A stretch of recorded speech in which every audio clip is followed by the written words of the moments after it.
Bareskrim periksa Bendahara Madrasah Al Zaitun terkait TPPU Panji Gumilang.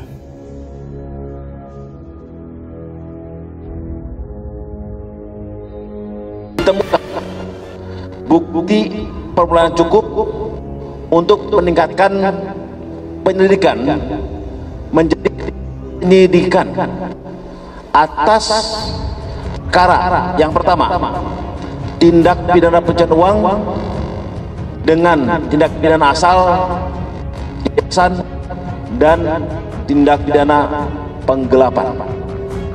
Yang kedua, diputuskan oleh dalam gelar perkara berkas perkara korupsi, ya, dana bos yang menjadi berkas kedua. Katakan Panji Gumilang sebagai pencuci uang, ya. Bukan penada, ya. Bukan penada atau bukan turut serta atau membantu atau apa bukan, tapi dia pelaku pokok pencucian uang. Itu harus dibuktikan dulu bahwa Pak Panji Gumilang itu melakukan tindak pidana. Saya masih mengenal. Kalau di Al Zaitun ini kan ya mungkin ada unsur karena masalah ekonomi, ya. Jadi di rata-rata ini ya karena kebingungan saja. Kalau keluar dari Al Zaitun karena sudah terlalu lama di Al Zaitun, dia sudah tidak punya pekerjaan lagi. Pertama dia masuk Al Zaitun kan sudah ada 20-an tahun. Dia kalau keluar dari Al Zaitun, dia mau kerja apa? Umur sudah tua, mau melamar kerja sudah susah. Hanya itu sebetulnya kalau ada jaminan untuk pekerjaan yang lain mungkin yang bisa menyelamatkan keluarganya, mungkin akan banyak lagi yang keluar. Buktikan dulu siapa yang melakukan tindak pidana penggelapan bos, dana bos, siapa yang melakukan tindak pidana A, B, C, D, E, F itu, kemudian dari hasil tindak pidana itu diapakan oleh Panji Gumilang. Kalau mau menjerat Panji Gumilang sebagai tersangka, apakah ditransfer ke rekening Panji Gumilang, apakah Panji Gumilang tahu bahwa duit itu dari kejahatan atau dia tidak. Karena kita buka rekening, kita tidak tahu asal-usul dari uang itu, dan kita memang tidak perlu tahu siapa saja yang mentransfer ke rekening saya, bebas, dan saya tidak harus ngecek.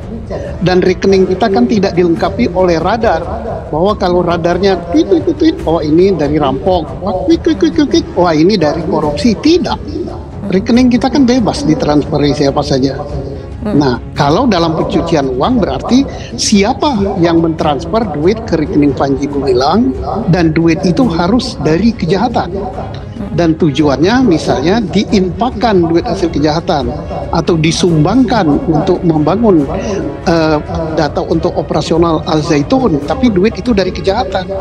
Seluruh masukan, kemudian informasi yang masuk ke kita, baik dari saksi-saksi yang saat ini sudah kita periksa, dari LHA PPATK yang ada, dan juga temuan-temuan yang lain, tentunya itu akan didalami oleh penyidik, sehingga kemudian kita tindak lanjuti dengan proses penyidikan yang benar.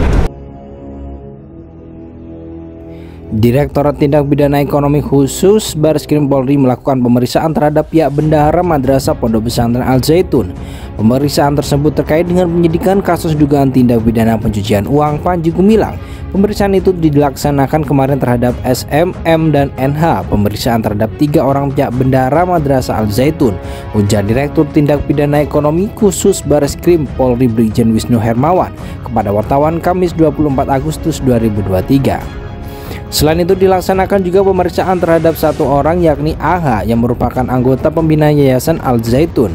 Menurut Wisnu, kedepannya penyidik bakal melakukan pemanggilan terhadap beberapa saksi lainnya terkait penyidikan perkara ini. Selanjutnya akan dilakukan pemanggilan saksi kepada pihak anggota yayasan dan pengurusan yayasan serta pendalaman pihak madrasah terkait dana bos, jelas Wisnu. Untuk diketahui, Direktorat Tindak Pidana Ekonomi Khusus Bareskrim Polri sudah resmi meningkatkan perkara tindak pidana pencucian uang Panji Gumilang ke tahap penyidikan. Hasil gelar perkara disepakati bersama bahwa telah ditemukan bukti pemulaan cukup untuk meningkatkan penyelidikan menjadi penyidikan, kata Wisnu. Sebelumnya Direktorat Tindak Pidana Umum Bareskrim Polri juga resmi menetapkan pimpinan Pondok Pesantren Al Zaitun Panji Gumilang sebagai tersangka kasus dugaan penistaan agama. Panji Gumilang ditetapkan sebagai tersangka setelah menjalani pemeriksaan kedua pada Selasa 1 Agustus 2023. Saat ini Bareskrim Polri resmi melakukan penahanan terhadap Panji Gumilang.